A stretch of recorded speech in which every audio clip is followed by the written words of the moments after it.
बच्चों कहाँ हो? कहाँ बैठे हैं? मेरे सामने है ना? सही है, क्योंकि मैं ये पूछूंगी कि कहाँ हो तो बोलेंगे दीदी ये रहे। आपके सामने तो बैठे हैं, बिल्कुल बिल्कुल सामने बैठे हो, इसमें कोई दो राय नहीं है। और क्या हाल चाल? सब ठीक? तुम ठीक? घर पे सब ठीक? बढ़िया से सब ठीक है ना?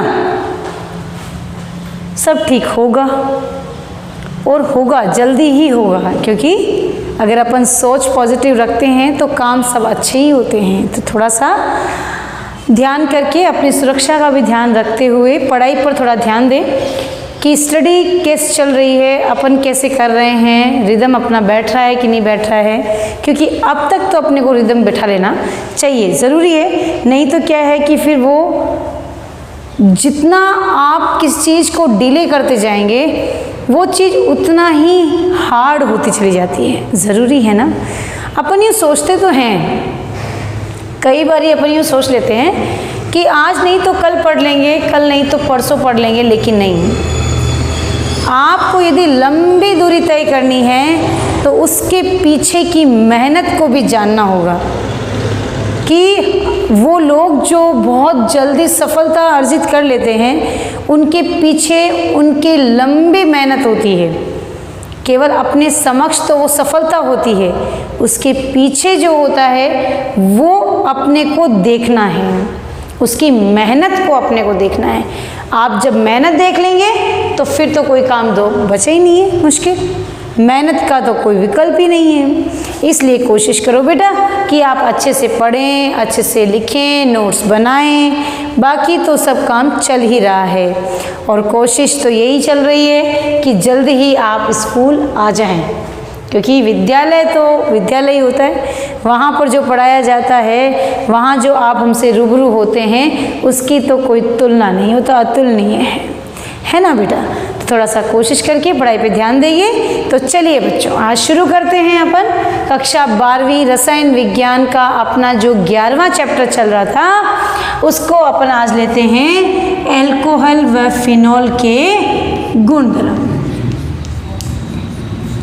व फिनॉल के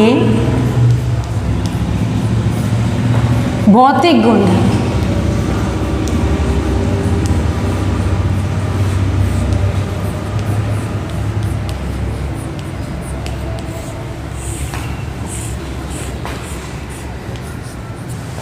एल्कोहल व फिनॉल के भौतिक मतलब क्या? दोनों के भौतिक गुणधर्म पढ़ने।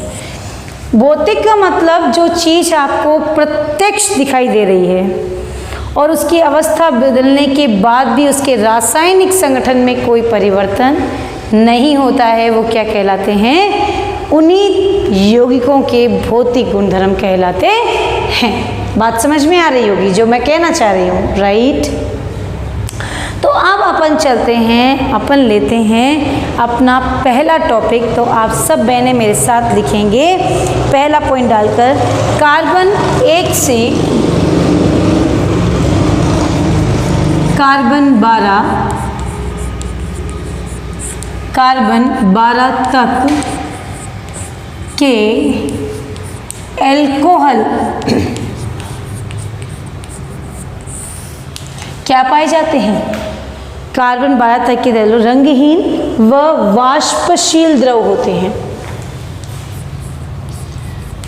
रंगहीन तथा वाष्पशील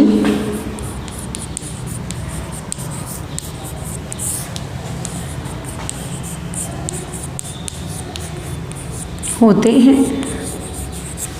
दूसरा पॉइंट लिखेंगे, जितने भी एल्कोहल है, रंगहीन वाष्पशील तो हो गए, उसके बाद दूसरा पॉइंट लिखेंगे, कार्बन 13 से ऊपर के सभी एल्कोहल क्या होते हैं? रंगहीन व ठोस होते हैं। कार्बन 13 से ऊपर वाले सभी एल्कोहल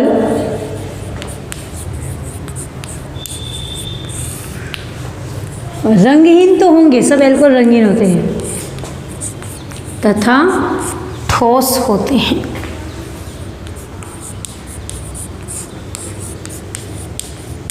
ठोस होते हैं।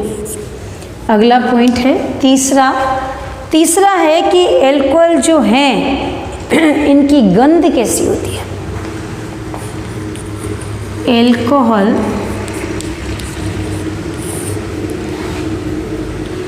मधुर गंध युक्त होते हैं।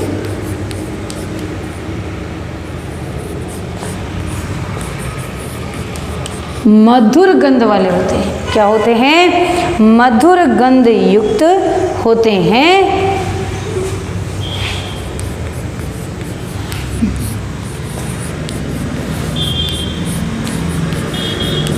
तथा स्वादहीन होते हैं। तथा स्वादहीन होते हैं। स्वाद में तीखे होते हैं।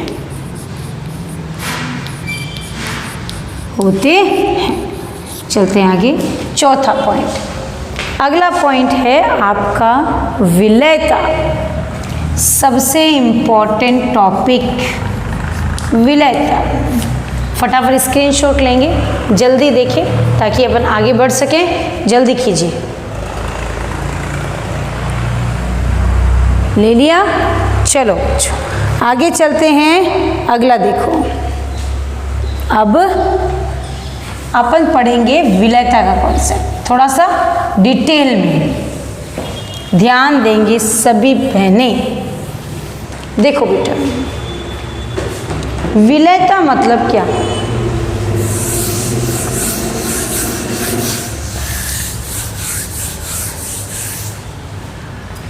विलयता,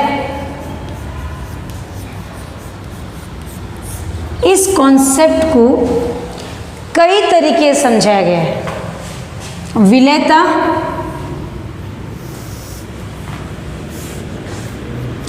शाखित, अशाखित में कैसी रहेगी?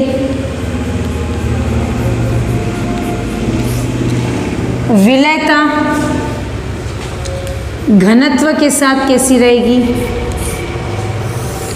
विलयता अणुभार के साथ कैसी रहेगी? ठीक है। जैसे अपन बात करें कि कोई भी यौगिक जिसका अणुभार क्या हो? अधिक। विलयता में जिसका अणुभार अधिक होता है उसकी विलयता सदैव क्या होती है? कम होती है। कैसे? देखो बेटा, जैसे अपने पास एक तो CH3 CH2OH है, CH3 CH2 CH2OH है, एक CH3 CH2 CH2 CH2OH है। तो अणुभार बढ़ने पर सदैव विलयता क्या होती है? घटती है, क्योंकि अणुभार जितने ज़्यादा होंगे विलयता क्या होगी? उतनी ही क्या होगी? कम होती चली जाएगी। क्योंकि मॉलिक्यूल जितना भारी होगा उसके बंध को तोड़ने के लिए उतनी ही ज़्यादा ऊर्जा की आवश्यकता होती है। तो विलयता अणुभार के साथ हमेशा क्या होती है? घटती है। ये बात ध्यान करेंगे। तो सबसे ज़्यादा विलयता इनकी धीरे धीरे कम। अब इसी विलयता कॉन्सेप्ट को, ये तो था अशाखित, वही कर दूं शाखित। तो देखो बच्चों, यदि एक घर में 4 फैमिलीज रहते हैं और वो जॉइंट में हैं, और वही दूसरे घर में भी 4 ही हैं लेकिन वो चारों अलग अलग हैं, तो बताओ किसको तोड़ना आसान होगा? जो एक साथ रहते हैं उनको या जो अलग अलग रहते हैं? ऑफ कोर्स वेल नोन है कि जो लोग अलग अलग रहते हैं उनको कोई भी तोड़ सकता है। संगठन में शक्ति है। तो शाखित जब होते हैं तो विलयता क्या होती है? शाखित हो गए ना तो विलयता क्या हो जाती है? आसानी से टूटे, विलयता बढ़ती है। और अशाखित में विलयता घटती है।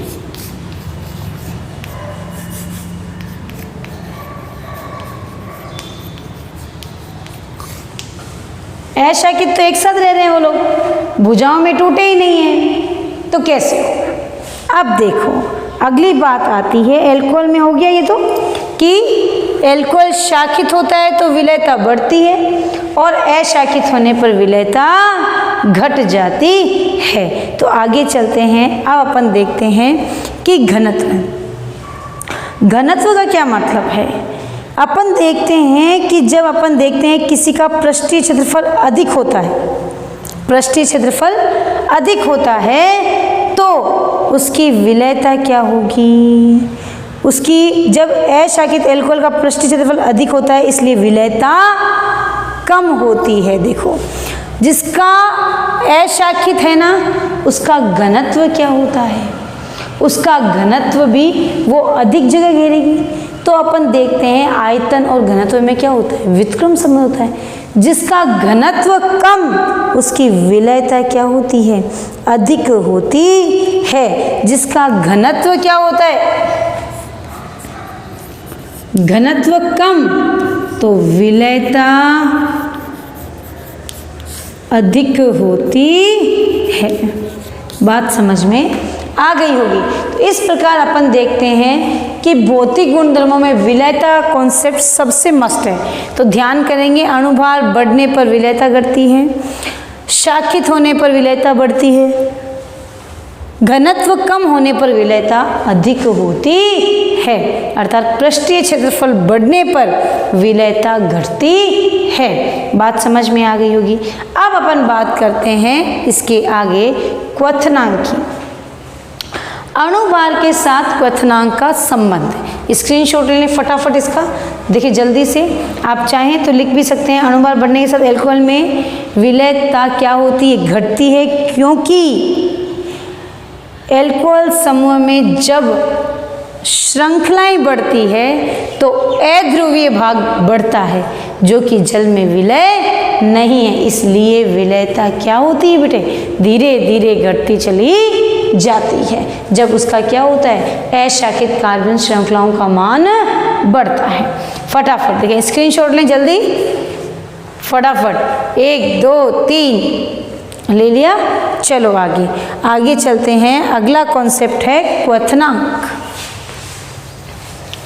क्वथनांक, अब क्वथनांक का विलयता क्या, उसके साथ अणुभार के साथ क्या संबंध है? क्वथनांक क्या है कि अणुभार बढ़ने के साथ बढ़ता है।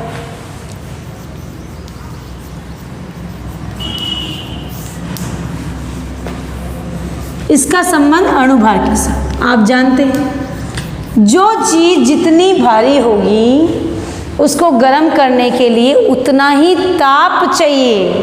क्या चाहिए? उतना ही ताप चाहिए।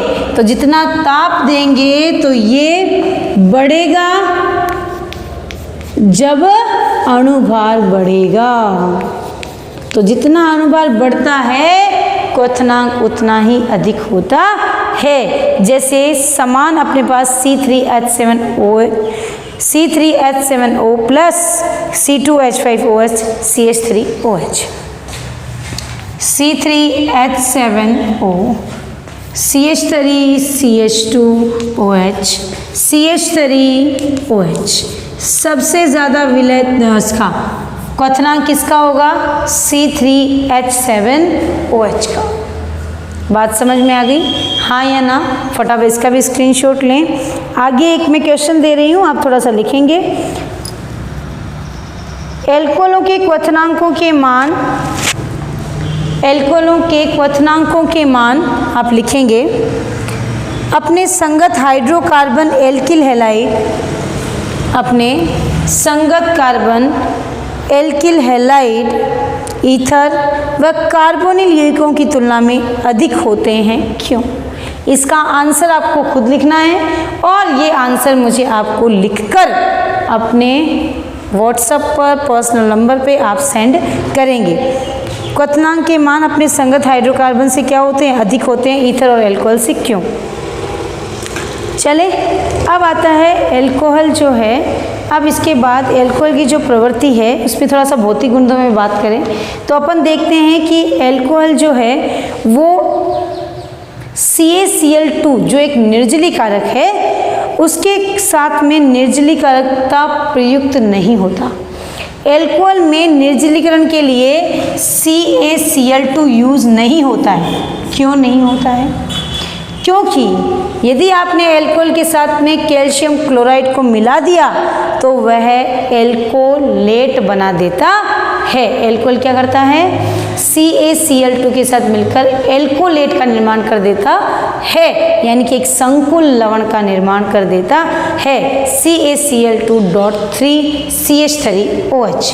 तो एल्कोलेट का निर्माण कर देता है। यदि इसको आप एल्कोहल के साथ डालेंगे CH3OH के साथ तो ये CaCl2.4CH3OH।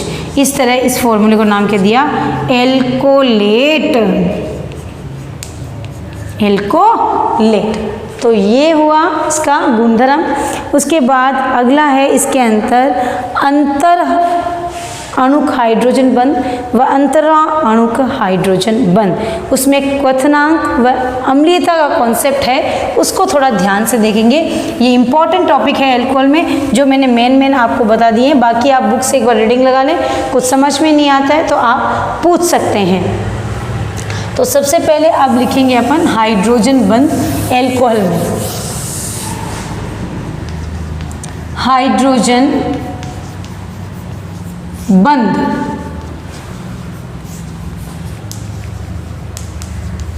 एल्कोहल में कितने प्रकार बेटे? दो प्रकार। कौन कौन से? अंतःअणुक और अंतराणुक। अंतराणुक हाइड्रोजन बंध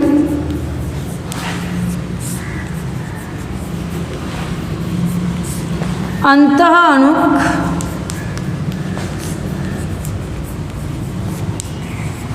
हाइड्रोजन बंध। ठीक है। अंतरा और अंतः में क्या फर्क है? अंतरा अणुक जो हाइड्रोजन बंध है उसमें क्या होता है? दो भिन्न भिन्न परमाणु होते हैं, दो भिन्न परमाणुओं के मध्य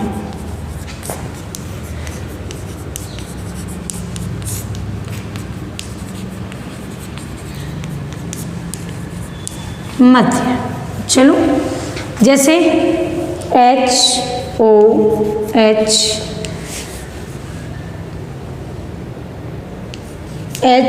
HOR HOH HOR। जल के अणु और एल्कोहल के साथ में क्या पाया जा रहा है?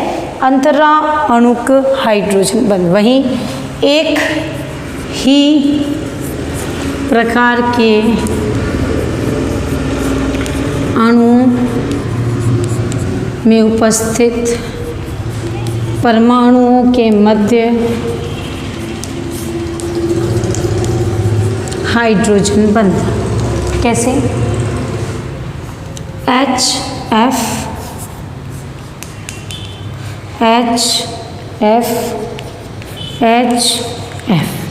ये एक ही मॉलिक्यूल के बीच में, तो क्या नाम पड़ा?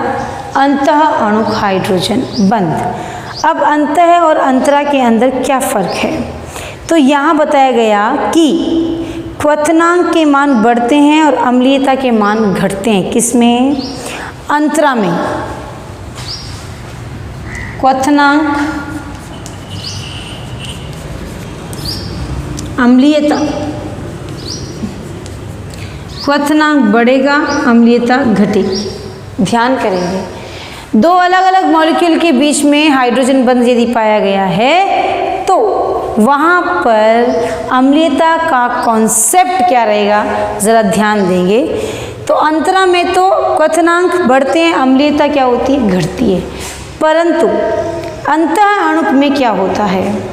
अंतः अणुक जो हाइड्रोजन बंध है इसमें दो प्रकार है कि अम्लीयता कब बढ़ती है, कब?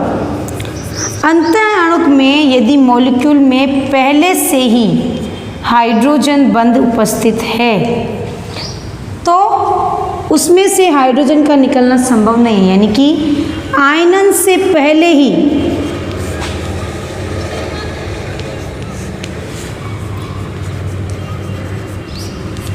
आयनन से पहले हाइड्रोजन बंध बन गया है, तो यहाँ से अब हाइड्रोजन का रिमूव होना संभव नहीं है, तो अम्लता कम। आयनन के पश्चात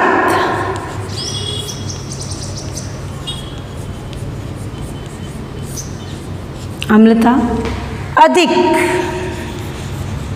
अम्लता अधिक। तो इस प्रकार अपन क्या कर सकते हैं, अंतः व अंतरा हाइड्रोजन बंध जो हैं उनके बारे में डिस्कस कर सकते हैं कि किस प्रकार इनको बताया गया है। तो फटाफट देखेंगे कि अंतरा अणु में तो क्या होता है कि हमेशा ही क्वथनांक में वृद्धि होती है और अम्लता में कमी होती है, लेकिन अंतः अणु में ऐसा नहीं है। इसमें दो कैटेगरीज है, अम्लता कब बढ़ेगी कब घटेगी। जब यहाँ पर आयनन से पहले ही हाइड्रोजन बंध बन गया तो अम्लता घटेगी, और आयनन के बाद तो अम्लता बढ़ती है। तो फटाफट इसका भी स्क्रीनशॉट लें, जल्दी करें ताकि अपन आगे का टॉपिक पढ़ सकें। बात समझ में आ गई होगी।